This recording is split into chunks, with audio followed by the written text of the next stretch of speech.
Racikan Berita.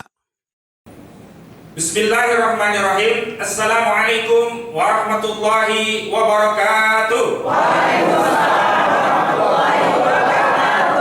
Pernyataan bersama tokoh ulama akademisi Banten dan Jakarta tentang penegasan sikap tolak kezaliman proyek PIK 2, selamatkan rakyat Banten dan rakyat Indonesia. Masyarakat Banten merasa lega karena Presiden Prabowo Subianto telah menerbitkan Perpres nomor 12 tahun 2025 tentang RPJMN tahun 2025-2029. Dalam Perpres ini, proyek PIK 2 tidak lagi masuk dalam daftar PSN, sehingga proyek ini tak lagi dapat menjual narasi proyek strategis nasional untuk merampas tanah rakyat Banten sebagaimana sebelumnya telah dilakukan. Hanya saja, proyek PIK 2 hingga saat ini tidak dihentikan. Di lapangan, sejumlah pengurukan lahan hingga reklamasi sejumlah bibir pantai tetap dilakukan. Sejumlah pagar laut juga masih kokoh berdiri. Berkenaan dengan hal itu, kami para tokoh, ulama, akademisi Banten dan Jakarta menyampaikan pernyataan sebagai berikut. Pertama, kami menyatakan tegas menolak segala bentuk kezaliman proyek PIK 2 dan meminta kepada Presiden Prabowo Subianto untuk stop seluruh kegiatan proyek PIK 2.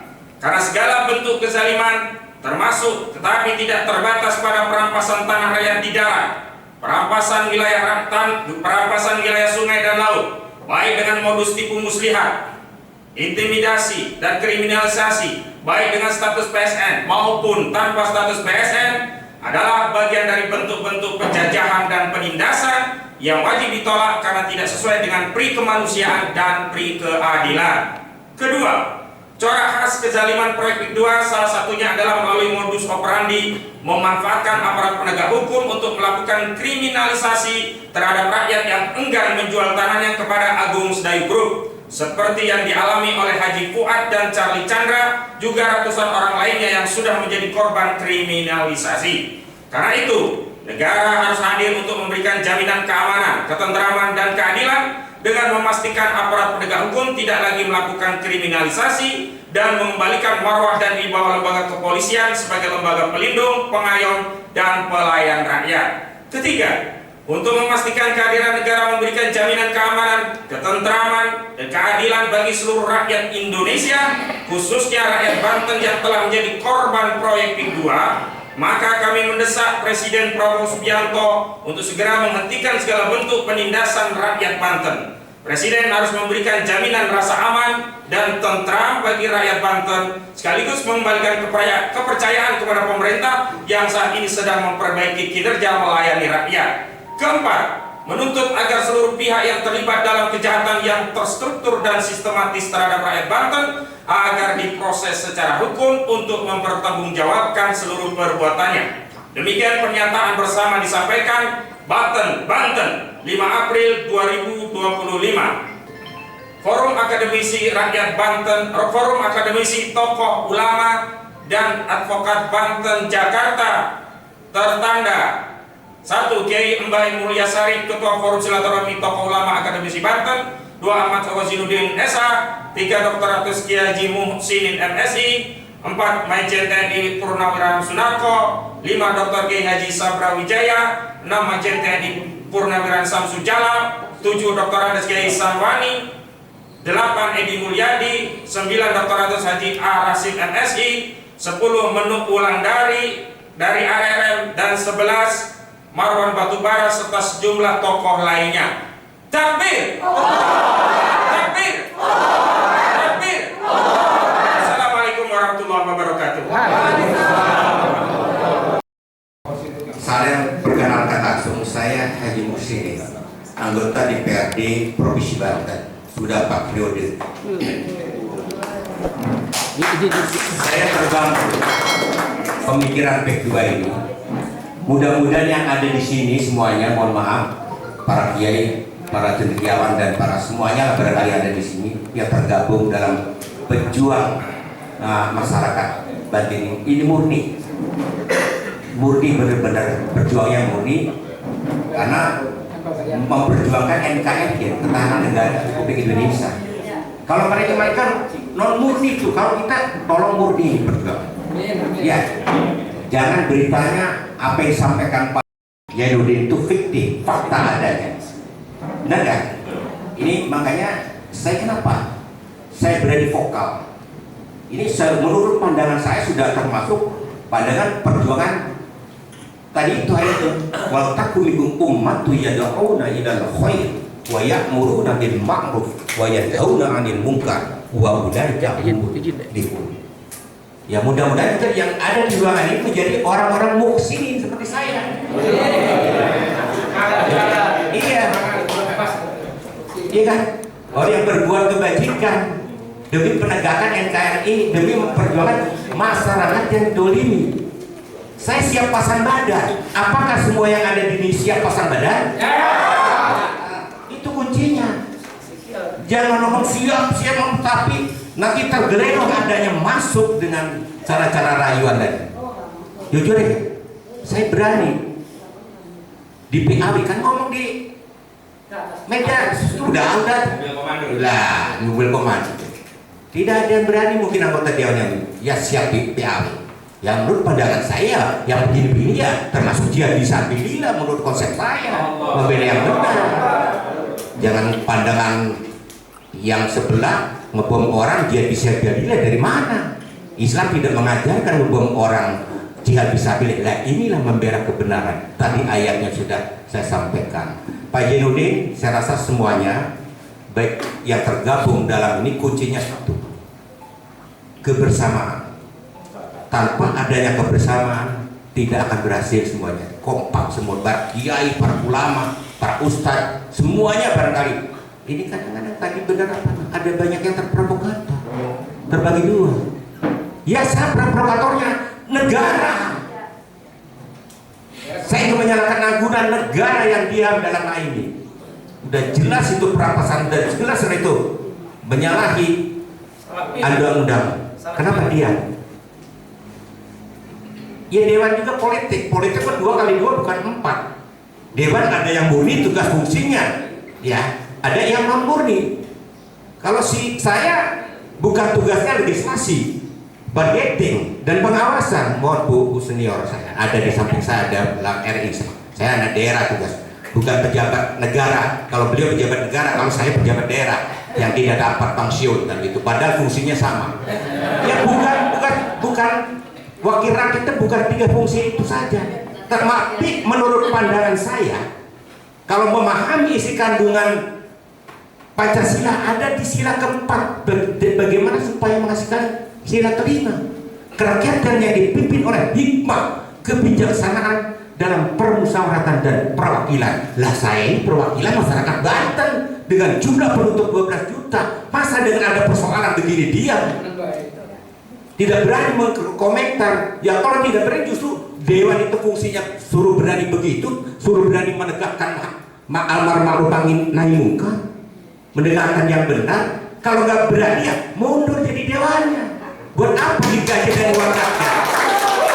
Kita digaji, saya ini termasuk ibu di samping saya ini kan digaji dari uang APBD dan APBN beliau, dari uang rakyat, dari pajak kendaraan bermotor. Kalau daerah Banten ini malu kalau kitanya ada negara diam saja, kitanya diam. Mana kita fungsi pengawasan kita gunakan? Ya, tadi bagaimana supaya menghasilkan sila kelima, keadilan sosial bagi seluruh masyarakat Provinsi Banten, baru kemudian nanti bagi seluruh masyarakat Indonesia. Kan tugas beliau, kalau saya khusus masyarakat Provinsi Banten. Itu kuncinya. Kenapa saya tidak pernah dipanggil oleh Pak Kiai Haji Mbai? Ini dengan terjunnya Pak Kiai Haji Mbai saya tergugah hatinya untuk bergabung. Beliau jiwa raganya, loyalitasnya, baik waktu dan lain sebagainya, materi sampai keluar demi untuk menegakkan kebenaran dengan P2 ini yang mendolimi masyarakat. Rencana kan, saya kesini kan rencana baru ini. Makanya alhamdulillah kemarin di pertemuan dengan pengurus CSR ya, alhamdulillah setelah saya tanya, ya biasanya kalau yang mengasih CSR tuh perusahaannya sudah aktif kan? Ini belum masuk ke sini sudah ada MOU dengan wali kota. Kata apa-apaan di balik ini kata saya. Masa saya wakil rakyat dia? Sampaikan kepada wali kota salam hormat kata saya. Jangan ditindaklanjuti, mendolimi masyarakat daripada kota Serang. Apalagi belum cair. Nah ini supaya masyarakat kota Serang jangan gagal paham. Ada keterangan dari pengurus CSR bahwa belum terjadi MOU namanya bantuan CSR, hanya MOU rencana saja kan. Batalkan dan saja demi kepentingan masyarakat. Jangan didolimi kesekian kali oleh ambulan, oleh negara. Jadi itu saja sementara Pak Jenudin. Ya saya tertarik komentar-komentarnya baik di medsos maupun sekarang hari ini sebagai saya rasa pengacara yang benar-benar membela kebenaran. Kadang-kadang mohon maaf, pengacara itu kadang-kadang ya sama dengan oknum-oknum penegak hukum kan. Ini saya pandang Pak Jenudin benar-benar ada di tegak lurus dalam konteks membela, tidak melihat polus. Mudah-mudahan di situ. Ya, tidak melihat polus. Ya, ini saya sebagai wakil rakyat tergugah untuk bicara di sini, untuk tergugah untuk bergabung dengan Bapak Kiai Haji Baik. Tidak ada pernah yang mengajak dan lain sebagainya. Ya, itu saja. Saya rasa salam saya dengan pasca Ramadan ini, dengan dibarengi dengan perayaan Idul Fitri, mudah-mudahan Allah memberkahi kita semua. Ya, mudah-mudahan amal baik Bapak, baik menjalankan puasa Ramadan, Idul Fitri, ya, mendapat magfirah dari Allah Subhanahu Wa Taala, terutama perjuangan Pak Jenudin CS, semuanya ibu-ibu termasuk luar biasa. Ibu siapa ini yang tadi itu yang di medsos? Terus ibu jangan pernah kenal lelah, jangan pernah kenal lelah dalam konteks jihad fisabilillah. Karena menurut saya hari ini pertemuan ini memperjuangkan jihad fisabilillah, memperjuangkan NKRI yang utuh, bukan NKRI ya kan mereka pejabat bagaimana menjawab NKRI bohong, itu buktinya diam saja dan masyarakatnya dikhianati, benar nggak? Sekali lagi kuncinya ada di negara siapa dipimpin? Kepala negara. Kalau Pak Prabowo tegas, saya jujur, saya sudah sampaikan di orang-orang Gerindra, saya sampaikan saya jujur 3 kali memilih Prabowo. Sampai pada waktu itu Partai Golkar, partai saya mengusung Jokowi, saya tidak memilih Jokowi kata saya. Saya sampaikan sampai saya dipanggil pada waktu 3 kali oleh partai saya, tapi argumentasi saya menang. Alhamdulillah saya tidak di PAW. Ya, sekarang Prabowo kalau tidak ada ketegasan dalam hal konteks penanganan P2, saya kecewa berat. Pada ulang tahun kemarin, mohon maaf, ini meresahkan para pendukung beratnya. Hidup Jokowi, hidup Jokowi, hidup Jokowi. Hidupnya di mana? Kenapa SBY mantan presiden tidak hidup? Itu Pak, ini pernyataan saya ini fakta bukan fiktif. Kalau fiktif berarti membohongi para kiai, para bapak-bapak semuanya. Saya kalau berbicara tegas dan fiktif, fakta bukan fiktif, fakta. Kalau fiktif berarti membohongi bapak-bapak yang ada di sini. Iya. Saya yang terakhir, mohon maaf, jujur saya sampaikan di sini. Pada hari ini sebenarnya ada pertemuan keluarga di Jakarta. Oleh karena itu, saya mohon pamit nanti jam 12. Saya kenapa memilih acara di sini? Karena ini momen pengen ketemu bapak-bapak terutama Pak Jenudin ini. Ini karena sama-sama berjuang yang tidak ada kepentingannya apa-apa kan? Hanya dalam konteks melihat kebenaran akan meluruskan yang bengkok-bengkok akan diluruskan oleh kita semua ini. Ini pertemuan pada hari ini barangkali saya berpesan supaya ada hasilnya. jangan touching barangkali nanti. Ya sekarang berbicara nanti diam, supaya dipadukan antara pertemuan wilayah barat dengan wilayah timur. Ini kan wilayah timur, anggaplah ini wilayah barat. Apalah namanya bentuknya, supaya bagaimana kita nanti kalau sudah terbentuk apa namanya, ya gitu. Nanti kita bisa pertemuan berapa bulan sekali kan, supaya ada tindak lanjut. Pertemuan ini bukan kali ini saja, ada tindak lanjutnya. Dan tindak lanjut ini supaya kan dipadukan ini. Apa namanya yang bagus kan gitu. Saya hanya pesan itu aja, saran itu aja supaya Pak Zainuddin supaya ada hasilnya pada hari ini.